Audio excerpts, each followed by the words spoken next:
One group has clearly received unfair treatment in America, and that's blacks. First slavery, then laws like Jim Crow that segregated blacks, and now, well, now it's not so clear. Is America still unfair to blacks? Many say yes, and they want government to do more to help blacks. But Manhattan Institute senior fellow Jason Riley says no. He wrote a book titled, "Please Stop Helping Us." So why do you say stop?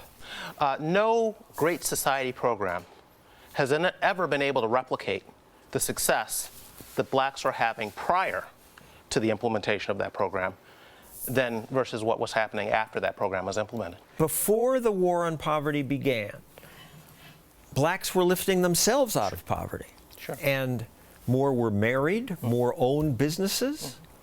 Then the war on poverty starts, and you can see the chart here.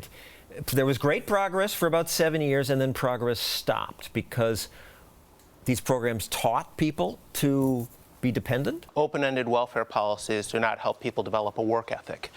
Paying women to have more children and keep the father away from the home puts exactly the wrong incentives in place if you want a group to clear, rise. They didn't pay women to have more children or keep the father away. Well, they rewarded women who had more children and penalized them if the father stayed in the home. So in effect, I think they were doing exactly that. But even if you go back further, between 1940 and 1960, black poverty in America fell by 40 percentage points. Now, it continued to fall throughout the 60s and 70s and 80s, but at a much slower rate, at best. Despite those policies all put in these place. laws, Yes. we have the Civil Rights Act of '64, Voting Rights Act of '65, the Fair Housing Act of '68, Equal Credit Opportunity Act, the Equal Educational Opportunities Act.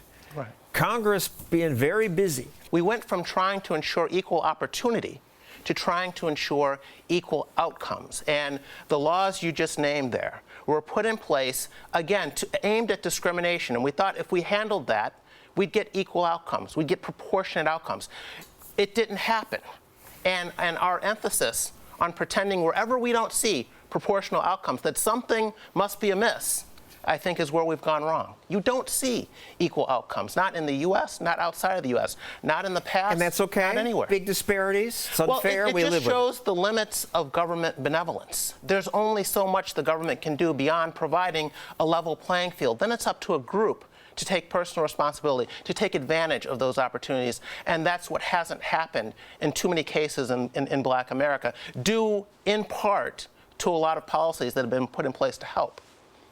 And you would include affirmative action in that? Oh, absolutely include affirmative action. Blacks were entering the professions at a faster rate prior to the Great Society programs and affirmative action efforts to help them. Blacks were increasing their levels of education, both in absolute terms and relative to whites. Nothing that the Great Society did has been able to replicate what was going on prior to the implementation of these programs in terms of the rate of progress. And yet the public supports these programs. Affirmative action, 63% think it's good.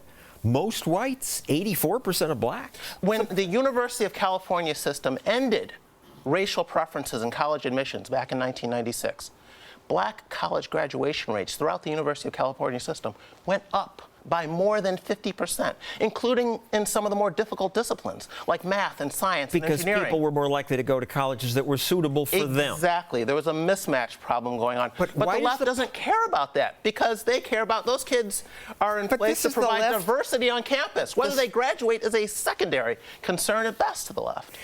But why is it so popular? This is the left and the right because supporting good it. intentions have come to trump everything else. Data, facts, it does not matter.